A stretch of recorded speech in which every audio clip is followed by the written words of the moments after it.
Hello everyone, and welcome to our discussion of the Bright Futures program. And joining us is the Executive Director of Bright Futures USA, Kim Van. And Kim, thanks a lot for being with us. We appreciate it. Thank you for having me. Kim, first of all, what is the Bright Futures program and how did it get started? Well, it started in Joplin, Missouri, and it is a way to connect community resources and needs specifically with the students in our schools. We believe that in order for a student to be able to effectively learn, that their basic needs must be met. And we also believe that all the resources exist in a community currently to meet those needs. They just need to be connected. And why is Bright Futures not just another social service program? Because we teach children to give back. They absolutely understand service before self, and we have a great service learning portion of our framework that is instituted throughout the entire school in every community that is a Bright Futures affiliate.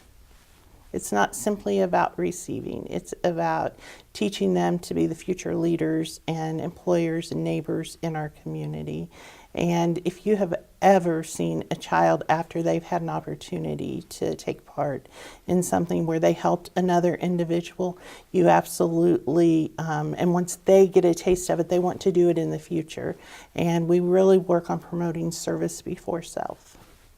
So Kim, how do you meet the individual needs of kids through Bright Futures? Once a need is brought to the attention of a coordinator in a district, the first thing that coordinator does is reach out to existing resources in the community, so existing human service, social service agencies. If they can't meet that need, we utilize social media, and that has been a great tool for us. Facebook has been used for good many times throughout our Bright Future affiliate communities. We post the story and the need on Facebook, and community members step up and meet that need, often within under 15 minutes. Our goal is in less than 24 hours. Lastly, if we can't do it in that manner, there's typically a fund that we can reach out to at a local level and meet a child's needs. So the real aim of Bright Futures is to address an immediate or an urgent need that a child might have. Is that correct? That is certainly one of our focuses. It's really three.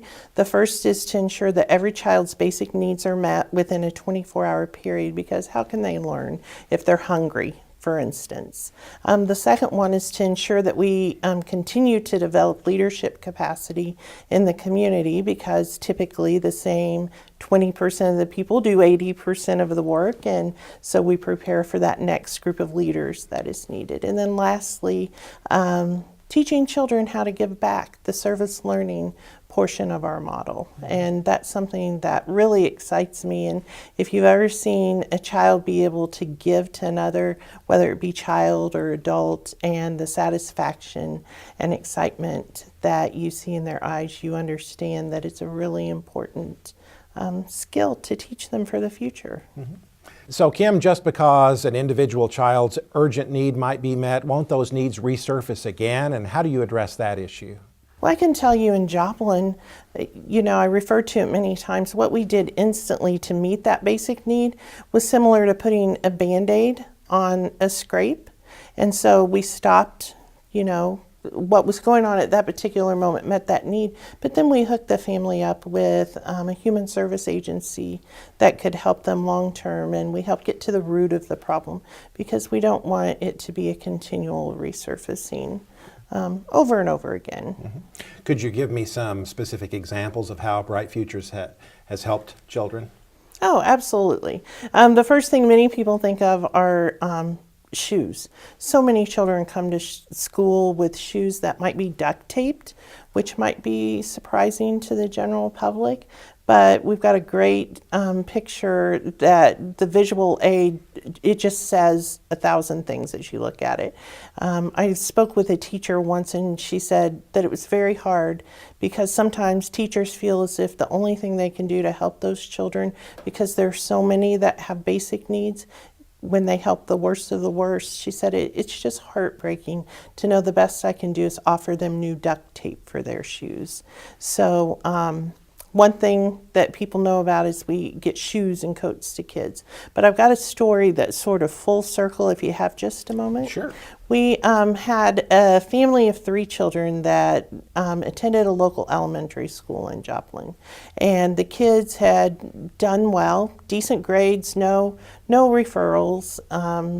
They weren't problems. They were pleasant kids, often helped other children, and all of a sudden they started having issues. And the principal noticed that they were coming to the office more and more because they were having disagreements with other children, and come to find out they had some hygiene issues. They didn't smell the best in the world. And so we received a request for hygiene items for one of the children, and of course we immediately met that. And then, we received another request, and it was the same family, and by the time we saw it the 3rd time, it caused us to pick up the phone and call the principal and say, hey, we noticed that this is a continual issue. Can you look into it and see what's going on? So she did. And the abbreviated version of the story is the father had lost his job, and the hot water heater had gone out in their home. And they were a family that would typically be looked at as working poor. They didn't know that there was help available to them. And they were very proud because they'd always worked, but he didn't have a high school education, so it wasn't easy for him to find more employment. Well, I have 2 children, and anyone that has children knows there comes a point when getting them to bathe willingly is not the easiest task in the world. And I can only imagine how difficult it was for those parents to try to get these 3 youngsters to take baths in cold water, because the only way they could get warm water is heating it up on a gas stove or in a microwave to pour into a bathtub. And they hadn't shared that need with anyone. So the great part of the story is, once we were made aware of what the true root of the problem was, we made a phone call, and really our intent was to find out if this particular community partner could allow us to buy a water heater at cost. What happened was, he had a water heater in his back room that had a dent in it, so he couldn't sell it on his showroom floor, but it worked perfectly fine, and he said, we'll just give it to you. Well, we found a plumber that came and helped install it. Well, when he arrived to do the install, the father helped him the entire time because he was so very grateful for what these community members were doing. The plumber needed someone to help him and hired him. And so at the end of the day, the father got a job. To my knowledge, he's still working with this particular company, and the children instantly began doing better when the root problem was solved. Great example of how you're helping families and kids, Kim. Let me ask you this. Sure. Do you feel like that by meeting the needs of these kids, it pays off in school, that the kids then can concentrate better when they are at school? Oh, absolutely. Think about being in a meeting as an adult. If your stomach is growling because you didn't have time to eat lunch or breakfast, you're probably not paying attention to the presenter. Why would we think that a 2nd grader would be paying attention to the math facts being presented if they were hungry? If they hadn't had a good night's sleep the evening before because they don't have a bed to sleep in, or they waited outside in the cold and couldn't get warmed up once they were in the school building, why would they be paying attention to what we're trying to teach them? Mm-hmm. Kim, you mentioned that the program began in the Joplin, Missouri School District. How many school districts in Missouri currently are involved with Bright Futures?